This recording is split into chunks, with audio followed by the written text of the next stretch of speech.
Even men at the top of their game find themselves wanting more from life. Whether it's more meaning, unshakable confidence, a bigger impact, more money, deeper love, a hotter sex life, or a powerful legacy.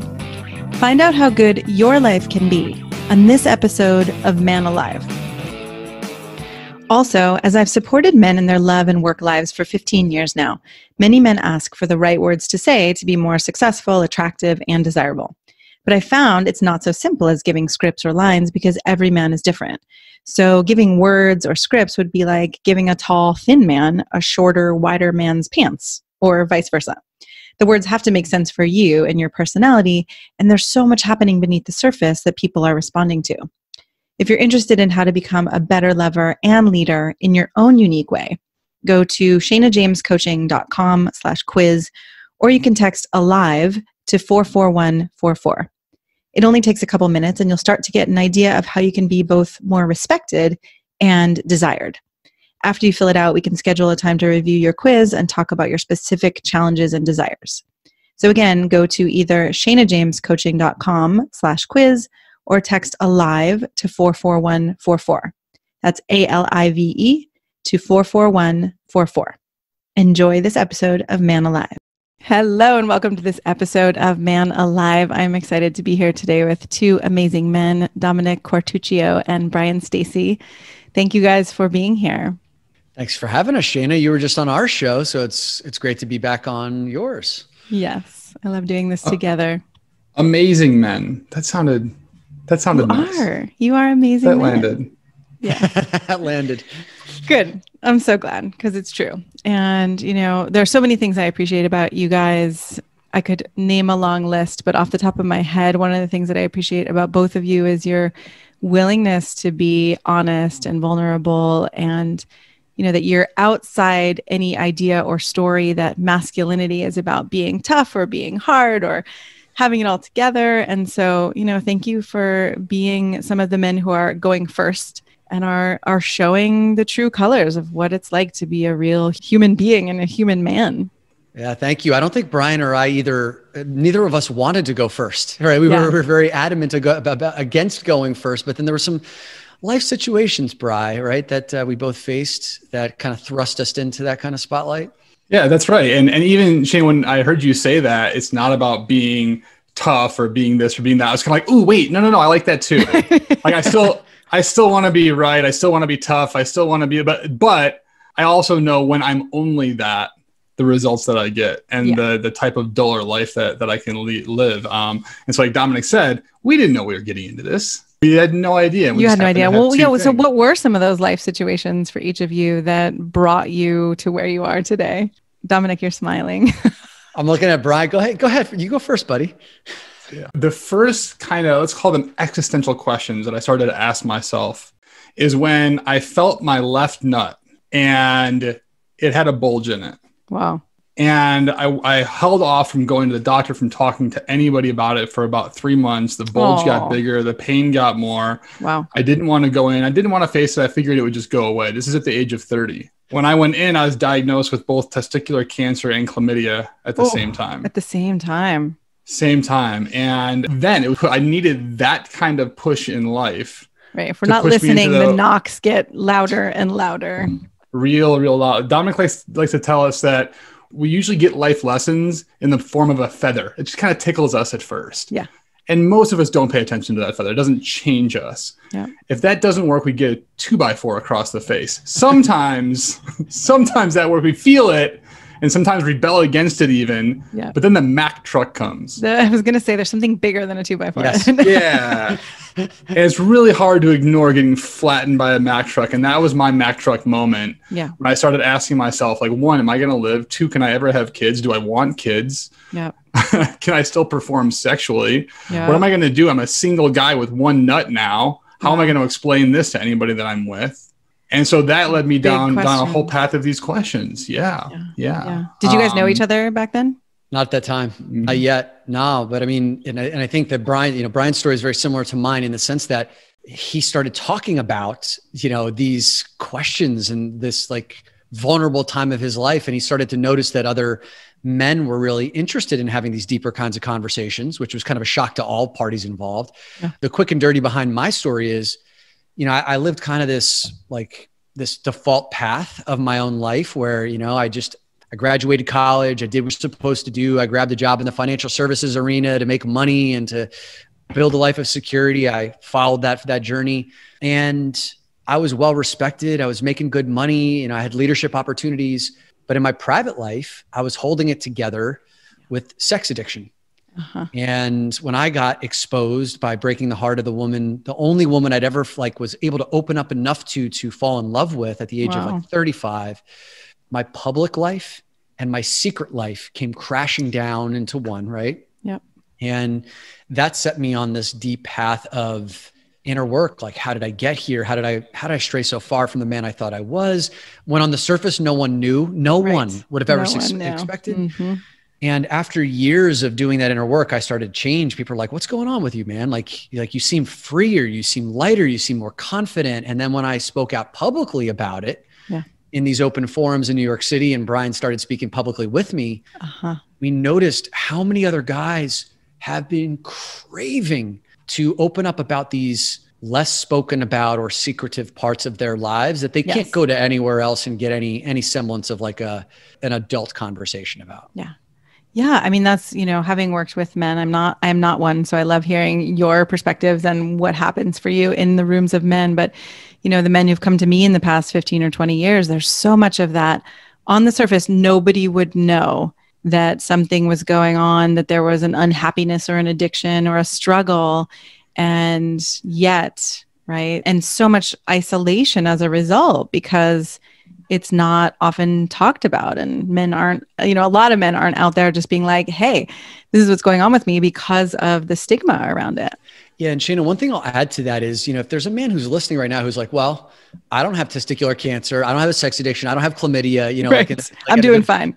Right. I'm doing fine. And then herein lies let me bring you into the conversation. Yeah. There's so many guys who are out there who are starting to come to the realization that they're feeling restless in the life that they've created for themselves, right? Like everything on paper, they have a lot of things on paper they thought they wanted, maybe a good job and good income and social status, family.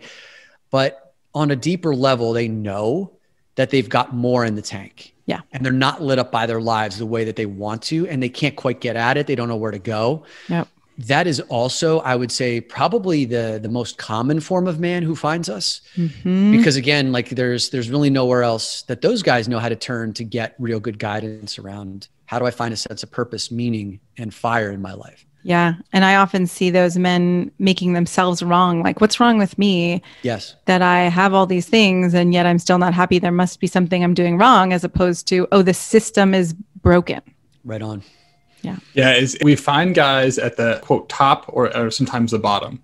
When they're at the apex, like, well, I should be feeling better. I did all the things, like Dominick said, I did all the things. Like, why don't I feel better? And I don't know what to do. I don't even know where to turn to. Yeah. Or at the bottom. That's where Dominick and I found ourselves at the bottom, like really questioning, like, what am I doing here? Like, something is way off. My secrets aren't serving me anymore.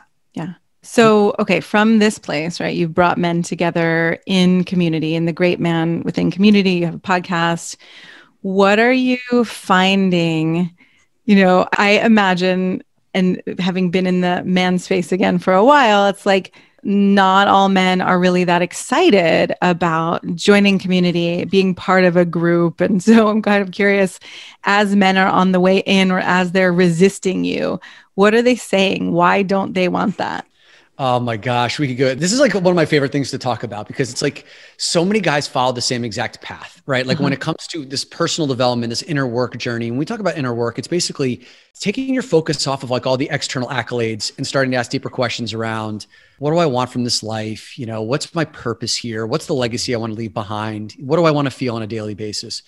When guys start to wake up to that entire new world, they tend to follow the same path. They do it on their own as a lone wolf, right? They start to read the books, listen to the podcasts, yep. And maybe like attend a workshop here or there, but it's kind of like this individual isolated journey. Yeah. And that can go on for years. That's kind of like how I went about the first 5 years of my journey. Wow. And, guys are lone wolfing it. Bryan and I always talk about, personal development on your own. It's slow, it's shallow, and it's incomplete, right? It takes a long time. Right, to do it on your own. I just talked to a guy the other day. He's a CFO of like a reputable company that everybody knows about. And he's like, I wake up in the morning every day and I have diarrhea about the anxiety that I have to face the day, but I rely on that to keep me going. Yeah. And he's like, I've known about this for 10 years. And, I've got a therapist that I go to and have this one-off experience, but for 10 years, we've been talking about the same thing. And I haven't with the therapist, right? But then alone in that way. And then after the therapy session's over, that's it. He's on his own. And so many guys are left to their own devices. But why they don't join community is we found, and I'll say one more thing, and Bryan, maybe you can jump in here around why you see guys don't join community. It's amazing how many men distrust communities of other men. Yes. And even if it's conscious or deeply subconscious, I've always had communities of men. My group of friends from 5 years old, I'm still friends with them. Nice. Fraternity in college. I spent 15 years in the financial services space, same group of people. I was around groups of men all the time. Uh-huh. But in many of those places, we were competing with one another. Right. There were very specific forms of what it meant to be a man and what was masculine, what was tough or not. The only place where I found that all of me could be accepted was when I was forced into, I wasn't forced into, but when I went to 12 Steps Sex Addiction, Sex Addicts Anonymous program, where I was surrounded by a group of men who weren't competing with me, who actually wanted to hear my worst stories so they could support me. And these hidden parts of my insecurities and inner worlds and secret lives now were on the table, and these guys liked me. I had no concept of what that could feel like. Yeah. So I don't think guys even understand what's available. Yeah. Right. I think a lot of men don't understand how that could even feel good. And yet on the other side, right, I'm hearing that relief or that freedom. You don't have anything to prove anymore. You're not trying to hold up a mask or a facade, right? That's exhausting. So Bryan, what have you found other reasons why men are resistant or not wanting to join in community? Most of us men don't know we have those problems. Uh-huh. And so if you think about the groups that Dominick discussed before, our sports groups, our work groups, where competition is involved in some way, shape, or form, it also comes with something else. It comes with a very clear purpose. I know why I'm going to basketball camp is to get better at basketball and win basketball games. And there's something to get better at. There's something to get better at. It's very clear. Yeah. Whereas if I decided to go to a men's group, what the hell is exactly the point of that? And what is the purpose of going to Dominick in 2017 held his first retreat. He invited, at that time, I was a friend of Dominick's. Yeah. And so he sends this email out. He's like, come to my men's retreat. I asked him what that meant, and he said, don't worry about it. It's a thing. And all I thought about were like guys in a circle talking about stuff. I don't know if they're naked and doing weird sexual shit. I was just going to say getting naked. That's like one of the first ideas that men say. Like, what, do you have to get naked or something? Like, no, I don't want to go to that. But I felt bad for Dominick because he had left his corporate career. He decided to be a coach. And so I decided to support a friend of a friend and go. And I got to tell you, on day one, not sold. Was not like, oh, this is what men's group is. This is what community is. It was awful. This is what I need. This is why I'm here. Not that. Yeah. It was, and also he said that there was going to be no women because it was a men's group, and two, there was no booze, which in the groups I attended, that was the whole point of getting together. One of those two things. Yep. And so now it's no booze. It's guys that I don't know. And what do you talk? So dinner night one, what do you talk about? How's your kids? Like, where are you from? Right. And what was it about day one that you were not enjoying? Oh, really simple. This was one of the first things Dominick had us do was circle up chairs. And I said in my head, here we go. Here comes the circle of chairs. Yeah. And then everybody talked about why they were there. And I was dreading it coming to me because all I was going to say is, I don't know. I know Dominick. He seems like a good guy. Yeah. But then other guys were saying things like, I've made it really good in business. I've sold a few businesses. And every time I get to the top, I'm not happy. So that's why I'm here. And in my head, I'm like, what are you talking about? Like, why are you here? Because you're too successful. Cool. Next. And then the next guy says, like, oh, I have this beautiful family and my wife and my two kids. And like, my wife and I aren't really intimate anymore. And so like, I don't know how to get that spark back. And in my head, single guy, I'm like, go have sex with your wife. What's wrong with you? Like, why are you here?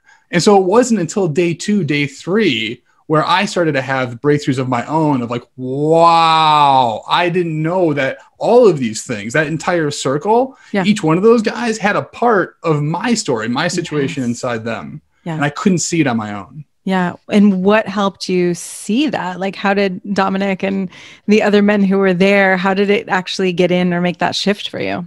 Those guys, at that point, I had a very hard time. I had no emotional literacy, so I couldn't really say what I said. I would never even admit that I was sad. Yeah. That was the no-no in my family. I could never admit jealousy. That was not okay. There was a weakness, even the deadly sin. Yep. And so a deadly sin, you said. A deadly sin. Wow. Jealousy. Yeah. And so what each of these guys gave me, and it was truly a gift, is their vulnerability made it okay for me to feel whatever it was that I was feeling. And what I was able to express on that last day is the open and honest thoughts that were in my head, that I was killing each one of them silently in my head for their things they were being vulnerable about.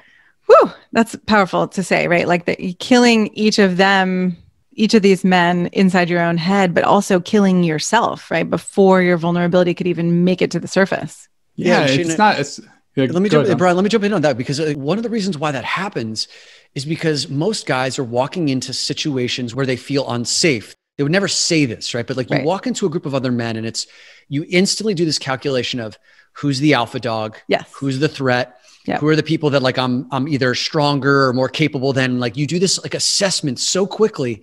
And then when every man talks, you're assessing him in terms of like comparing yourself to him. And that's like a big part of what Bryan is talking about, right? It's like, do I respect him? Is he weak? Is he someone I can listen to or learn from?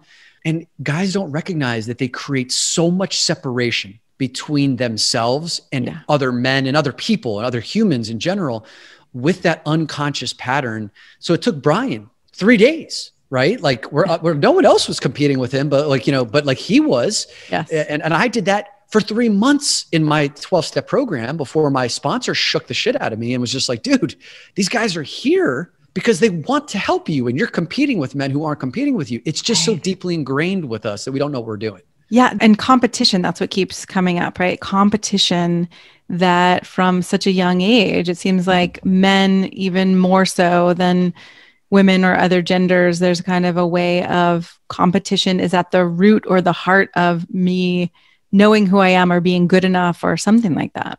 Bingo. Yeah. And I don't want to go too far with competition because there is a place for competition. Right. We're not saying like throw it out. Yes. In its own place. Yeah. So say more about that. Place. Yeah. Well, if you play, I'm going to use basketball because I used that analogy earlier. When you step between the lines, there are rules that we have to play by. That's what makes the sport. That's what makes it beautiful. Yeah. Unfortunately, we don't abide by those lines most of the times in our life, and we're competing everywhere. It's incessant in every single thing we do with our family, with our best friends. And that's why we can't get as close to other guys, because there's always that little element, even with your best friend, that little element of competition. And what people don't know, the big lie is that competition actually makes us move forward. And in some cases within the basketball lines, within the boundaries, that's true. But in life, it's not. Yeah. That's where cooperation kicks in. That's where we can really start to get ahead. And so when I start to focus my energies and my attention away from competition every single time and every single where and into cooperation, I make friends, I get ahead and have a lot more fun in the process.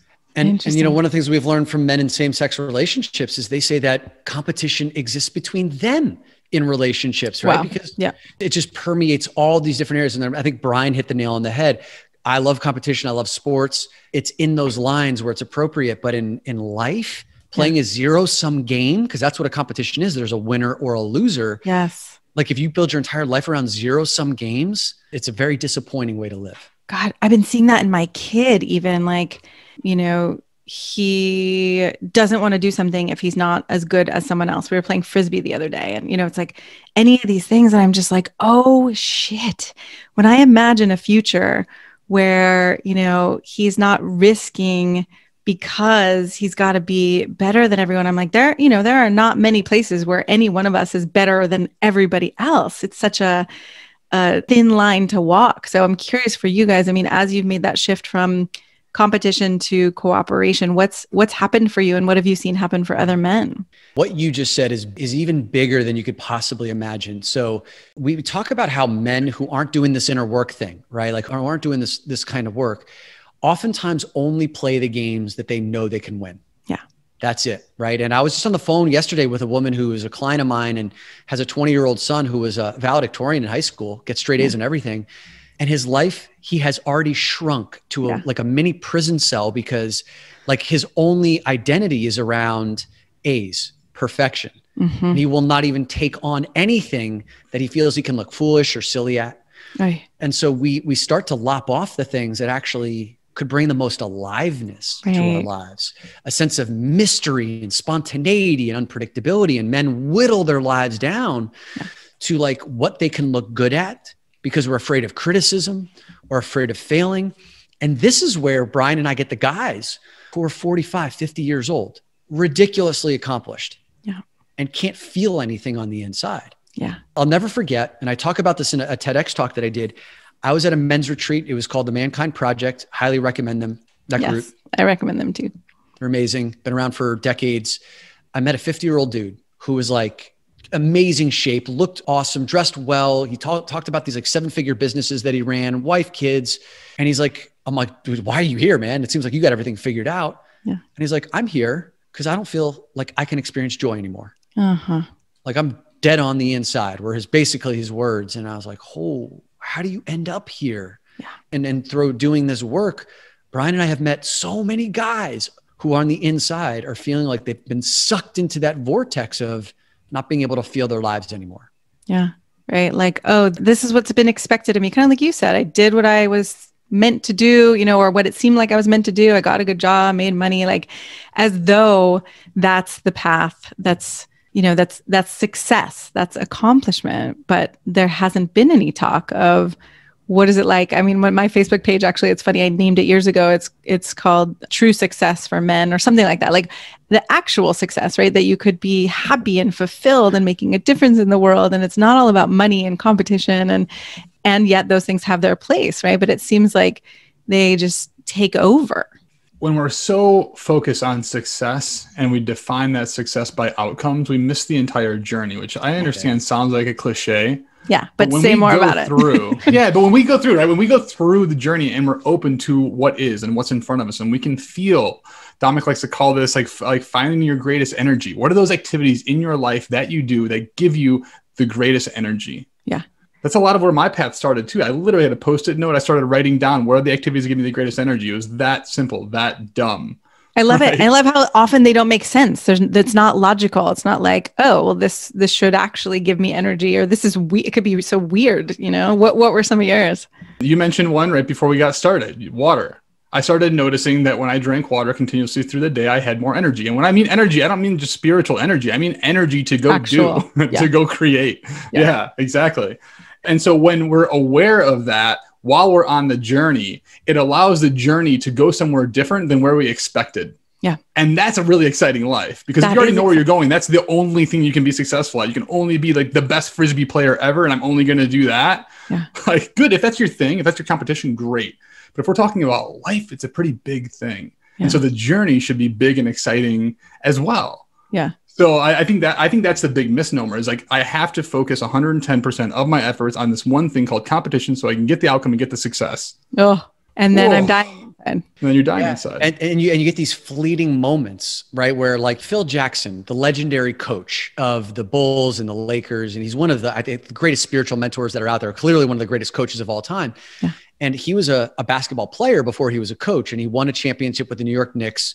And he said, wow, after I won, it was like a day or two later where I kind of reverted back to feeling the way I did before winning the championship. It was just like this transient experience. And he learned very quickly that living a life of purpose is not tied up in some outcome like winning a championship. Yes. Living a life of purpose is only in the present moment of being fully engaged in the life that I'm living, day to day, moment by moment. And so that goes to this point that Bryan's making around your greatest energy. If you can become expert in understanding the things that give you your greatest energy, other people might call that flow, right? Where you lose that sense of timeless, like of effort, time, and space because you're just so deeply ingrained in what you're doing. Part of my story, Shayna, was when I hit kind of like, you know, in the corporate world, when I kind of hit my dead end and I'm like, what am I doing here? I'm successful, but I don't feel it. What I found was like, I got extraordinary energy by reading books that expanded my horizons and then taking workshops, and I learned NLP and hypnosis. And I had no idea. I had no master plan for how any of that stuff was going to, I just wanted to feel lit up. Yes. And then eventually, guess what? Like all the dots started to connect, and it was like, oh, I want to become a coach and then a speaker and a workshop facilitator. And all of those books I read, all of those courses that I took, all those modalities that I learned have created like a very unique skill set that I have that then became my life calling. You know, so amazing. It's like the breadcrumbs of just, you know, when you're starting to pay attention to what in the moment actually gives you energy or lights you up versus here's what I think I should do, or here's what I would do if I was trying to win the game. Oh, that's such a big one. What I should do. Yeah. Oh, how many dreams have been killed by that should?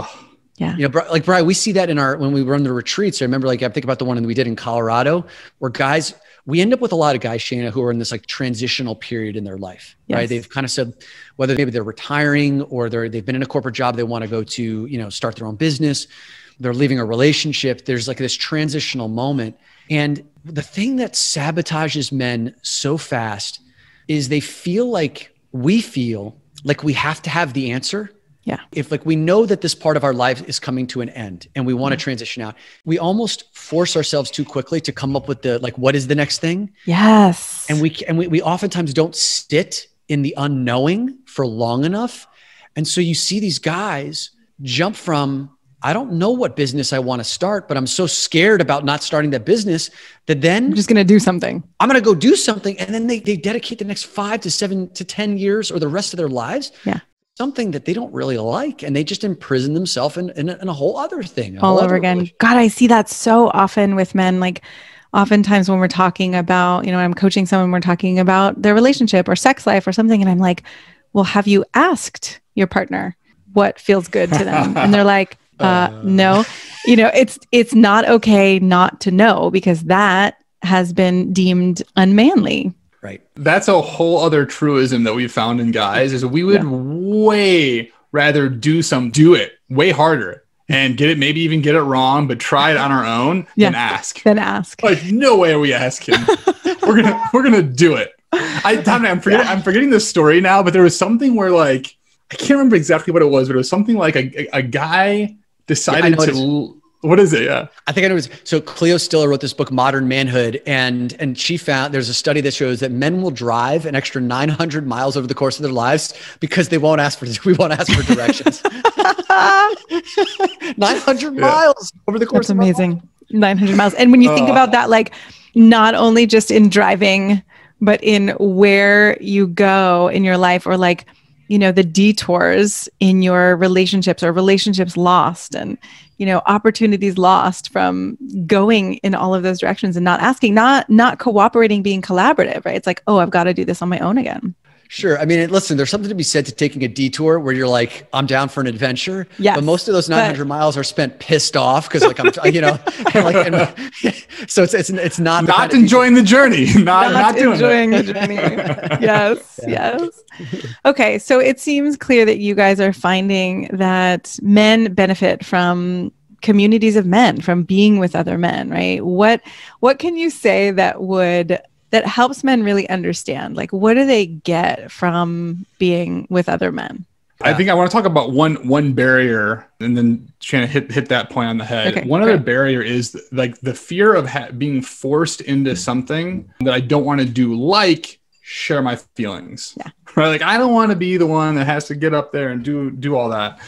And the one benefit that I didn't see, I would have never seen, is that what I considered my weaknesses, like those things that if I'm vulnerable about, people are going to like me less. They're going to look down on me because all those guys out there competing with me, they're going to see that vulnerable spot and they're going to exploit it. Yeah. Because that's what pure competition does. Yeah. Right. But what I didn't realize, and the benefit is that when I opened up, that's what connected me to those other guys. That's what made me feel very real. And I first recognized that, and it was only even in a one-way street. But when I went through the testicular cancer process and chemotherapy, I wrote a blog called One Big Nut. And that's when guys started coming to me for the first time and saying, hey, like my right nut hurts. And can you take a look at this? And while I wasn't a doctor and I didn't look at any nuts, it changed the relationship with even strangers, and it changed the relationship with my friends. And so if you're out there right now and you're looking at your friendships and they feel shallow, they feel like I can't really go deep. I don't know people that really know me. Yeah. The inside deep part of me. I don't know people like that. It's not other people. It's you. It's you. It was me. Yep. And so that's one of the huge benefits about being in community, where we can open up and be, and that feels good by itself, but it actually connects us to each other. Yeah, I've often seen, because I've had the privilege of being, kind of sometimes inside men's workshops or, on a coaching team of women with a group of men. And I've just seen the power of other, men sharing vulnerably, and then other men opening up, and then everybody feeling more safe. And also the sense of like, oh, there's less work for me to do in a way, or for a man to do, or anybody, but we're speaking to men, in this moment, like there's almost a way where you get to benefit from the work that other men are doing emotionally, because you work through it as they're working through it in a way. So I see that exponential, like, oh, one man does the work for the other 10 men or 100 men in the room sometimes. Absolutely. And so let's take this even a step further. This is really important stuff everyone knows about the adage of you are the average of the 5 people you spend the most time with, right? So who you spend your time with is ultimately who you are and who you will become. Yeah. A lot of the men that find us have said that they're the only man in their ecosystem that is asking these kinds of questions, who's curious, like they're the most inspiring person, they're the most talented person, like, and they're not stimulated. Like, who is the guy that's going to call me forward to that next level?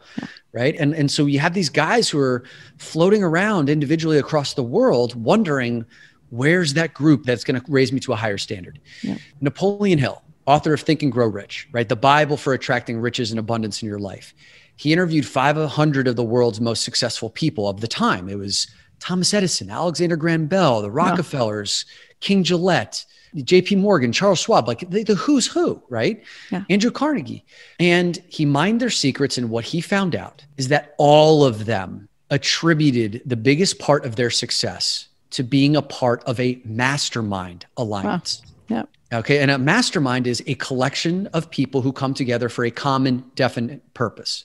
A mastermind is a group of people who come together for a common, definite purpose. Bryan and I run masterminds called the Great Man Mastermind to help men come together to discover their purpose, right? To live the great man inside of them. And what Napoleon Hill said was, when you bring these men together, it's not 1 + 1 = 2. It's 1 + 1 = 1,000. Yes. For a number of the reasons that like you two have already spoken about. And you have, you're surrounded by 20 other mirrors that help you to go deeper. Think about how many areas of expertise a group of 20 guys would have, like in our group alone, we have a guy who's like a top-notch doctor, another guys who are top-notch coaches. One guy's one of the top finance podcasters in the world. You're learning from these guys, like over and over, like you pick up the phone in a heartbeat, get all your questions answered. So that's why men want to find community. And when they do, and they find their tribe, so many guys are lone wolfing it. When they find their tribe, now you have this safety net to take more risks in your life, to be more courageous, to go after your purpose. When you see another guy giving up a 20-year career to go pursue his passion, it certainly makes that a lot more available to you. So we could go on and on and on, but yeah, those are some of the reasons. Awesome. I believe, that men do need each other, that, there are ways to do this work non-gendered, or I see benefit, right? When men come to me and we get to do some healing as a woman and a man together with some of those wounds that have been created when young. And there are places that, I don't get to, or I can't get to, because there's a dynamic that happens when men sit with other men and open with other men. So I love it. What would you say? I mean, God, we could talk about this forever, but okay, if you're gonna leave men with one last thing, each of you, about this topic, what do you want men to know? That's a great question. Only one. I think only the one. You could do two. If you would have asked 100, that would have been an easier question. But just one. Something. One of those 100. I'll give you one. Okay. I'm speaking to the men directly here. Yeah. You have no idea or no concept of how amazing your life can be. like no concept of how good it can get. No concept of how alive you can feel on a daily basis, how connected to purpose you can feel, how closely you can trust and bond with other men, how to feel so supported in your life. Like if you've been going at it on your own, there's no point of reference or basis of comparison. Yeah. Like it's truly something that you have to discover for the first time. And that's only going to happen in community with other guys. Yeah. So just picture as good as it's been for you in your life up to this point, and then set that as your basement. That is the floor, not the ceiling of your life. I'll leave you with that one. That's fantastic. I'm going to use one that pulls from the great man's mission statement, which is the purpose of a great man is to create environments in which they and others can thrive. Right? To create those environments. And what most men don't understand is the impact that they are having on others, whether they think they are or not.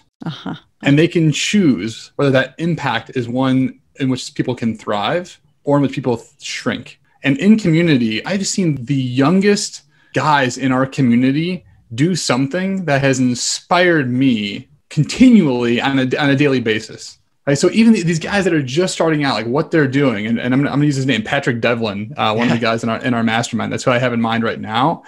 And this guy he's at the beginning of his journey, and he's just out there. He's open. He's doing it. And that inspires me, who's been on the journey just a little bit longer. Yeah. And so we have an impact on people, even if we don't know it. And we have to decide what we want that impact to be.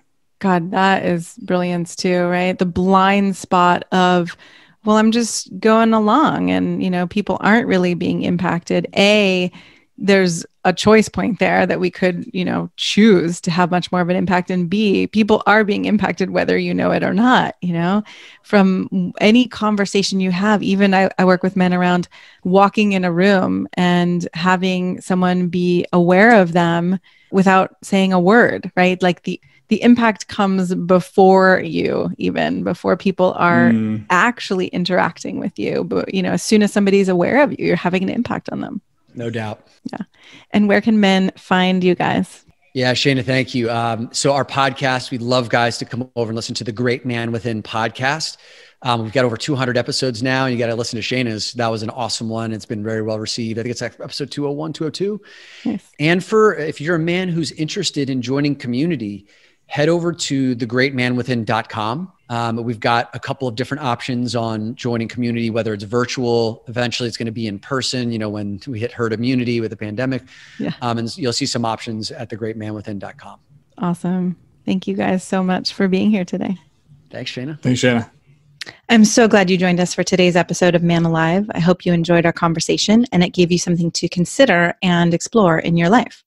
If you like what you heard, I'd be so grateful for you to subscribe and write a quick review that helps men like you find us.